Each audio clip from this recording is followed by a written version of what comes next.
World cup का कड़ा इम्तिहान, फखर जमान फखरे पाकिस्तान। सेमीफाइनल में रसाई की उम्मीदें बरकरार। बेंगलुरु में बारिश पाकिस्तान के लिए रहमत बन गई। ड्रू और डाई मैच में पाकिस्तान फातेह, न्यूजीलैंड को शिकस्त। डीएलएस के तहत शाहीनों की 21 रन से फतह। 402 रन का पहाड़ जैसा हदफ भी कीवीज को बचा न सका। दूसरी इनिंग्स में बारिश बरसने लगी। हदफ 41 ओवर्स में 342 रन मुकर्रर। दूसरी बार बारिश के बाद टारगेट फिर बदला। 25.3 ओवर्स में 180 रन बनाने थे। मुकर्रर वक्त गुजरने पर ग्रीन शर्ट्स फातेह करार।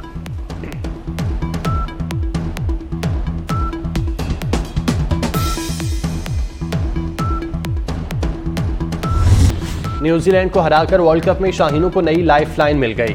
कौमी शाहीनों की सेमीफाइनल तक रसाई कैसे होगी? दुनियाई क्रिकेट की बड़ी खबर। पाकिस्तान की न्यूजीलैंड को 21 रन से हराकर 8 पॉइंट्स के साथ 5वीं पोजीशन। पाकिस्तान को आखिरी मैच इंग्लैंड से भारी मार्जिन से जीतना होगा। कीवीज और अफगानिस्तान को भी शिकस्त से 2-4 करना होगा। 14 पॉइंट से नाकाबिल शिकस्त इंडिया की सेमीफाइनल में सीट पक्की हो चुकी।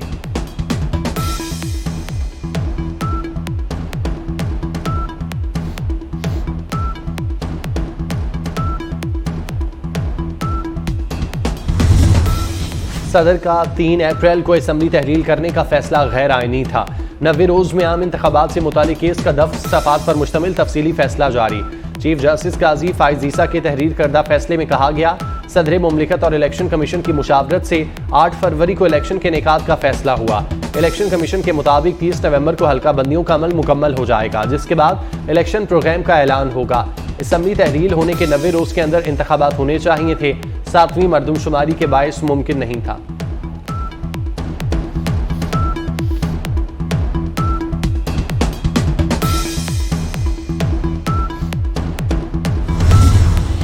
सिक्योरिटी फोर्सेज ने दहशतगर्दों का एक और हमला नाकाम बना दिया।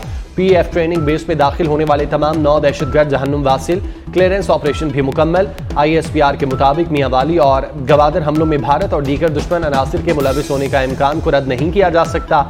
आईएसपीआर ने कहा कि फौरी कार्रवाई में एहलकारों और असासों का तहफ़्फ़ुज़ यकीनी बनाया गया।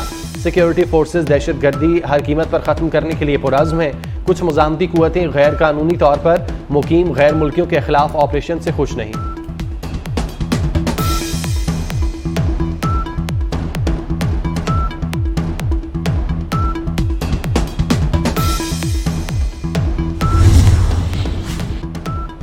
दहशतगर्दों को मज़मूम मकासद नाकाम बनाने के लिए पाक फ़ज़ाइया हर वक्त तैयार।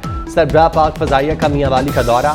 Air chief marshal Zaheer Ahmed Babar Sidhu ने कहा, मौजूदा दिफाई सूरत हाल हमारी जानिब से गैर मुतज़लज़ल आज़म की मुतक़ाज़ी है। पाक फ़ज़ाइया मुल्की सलामियत के लिए भरपूर किरदार अदा करती रहेगी। एहलकार मुल्क व कौम के तहफ़्फ़ुज़ के लिए अपने फ़र्ज़ पर साबित कदम है। पसनी, गवादर और मियांवाली एयरबेस पर दहशतगर्दों के हमले से मुतालिक हक़ाइक़ और इंकशाफात। मुल्क दुश्मन अनासिर ज़मीनी हमलों के मुलविस होने के बाद साइबर स्पेस और सोशल मीडिया पर भी मुल्क दुश्मन अनासिर के एजेंट्स, टाउट्स और ट्रोलर्स ने पाकिस्तान मुखालिफ जंग शुरू कर दी। 3 नवंबर की रात भारतीय एजेंसी रॉ से जुड़े एक्स अकाउंट्स, फ्रंटल फोर्स, बाबा बनारस और दूसरे कई अकाउंट्स ने आज होने वाले मियांवाली हमले का इशारा दिया। मियांवाली एयरबेस पर हमला नाकाम हुआ तो इंडियन मीडिया ने 9 मई की तस्वीर दिखाकर एयरबेस पर बहुत नुकसान होने का प्रोपेगेंडा शुरू कर दिया।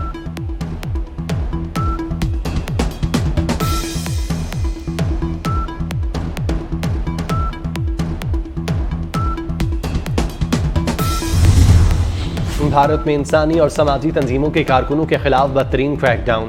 फेटफ कवानीन की आड़ में भारत की इंसानी हुकूक की खिलाफ वर्जियाँ। एमनेस्टी इंटरनेशनल इंडिया का भारतीय हुकूमत के खिलाफ फेटफ से नोटिस लेने का मुतालबा। एमनेस्टी इंटरनेशनल इंडिया का कहना है फेटफ को भारतीय हथकंडों को मद्देनजर रखना चाहिए। मोदी सरकार की इंसदादी दहशतगर्दी कवानीन की आड़ में सियासी कारकुनों पर मुजालिम नाकाबिले बर्दाश्त हो चुके हैं।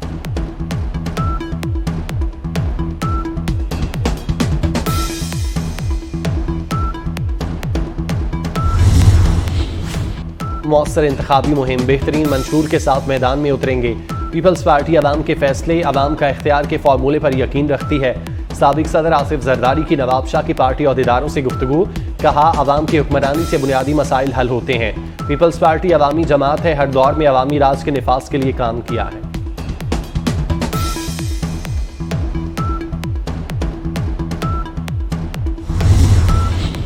आम इंतखाबात की तैयारियां। MQM ने अवामी राब्ता मुहिम तेज कर दी। कराची खुशहाल होगा तो पाकिस्तान खुशहाल होगा। खालिद मकबूल सिद्दीकी का जलसे से खिताब, कहा शहर कायद को 6 माह में दोबारा अपने कदमों पर खड़ा कर देंगे।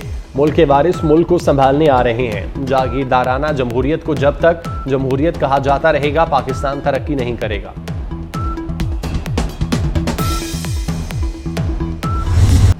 मुसलसल बमबारी का 29वां रोज गजा में फलस्तीनियों की नस्लकुशी जारी, मजीद 250 फलस्तीनी शहीद, दर्जनों जख्मी हो गए।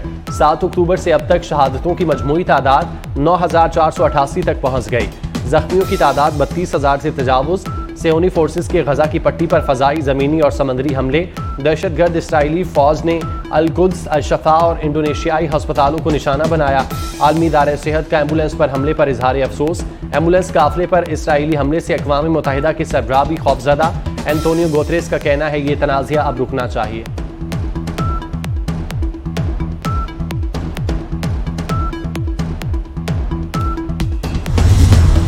गजा पर इसराइली मिसाइलों की बरसात से सेहूनी फोर्सेस फलस्तीनी मासूम बच्चों से जज्बा हुब्बुल वतनी ना छीन सकी। सैकड़ों बेघर फलस्तीनी बच्चों ने वतन से मोहब्बत का मशहूर गाना गाकर अपनी सरजमीन ना छोड़ने का वादा किया। पेरिस में भी इसराइल के खिलाफ मुजाहिरा, शहरियों की सेहूनी रियासत के खिलाफ नारेबाजी। गजा में जारी जंग बंदी का मुतालबा।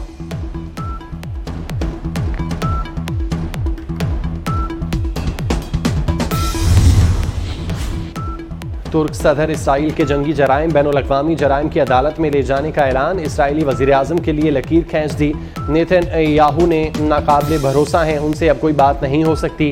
काज़ाकिस्तान से वापसी पर रजब तैयब उर्दवान की सहाफ़ियों से गुफ्तगू। तुर्किया ने मुशावरत के लिए इसराइल से अपना सफ़ीर भी वापस बुला लिया। तुर्क वज़ारती ख़ारजा का कहना है गजा में आम शहरियों के खिलाफ इसराइल के मुसलसल हमलों की वजह से सफ़ीर को वापस बुला रहे हैं।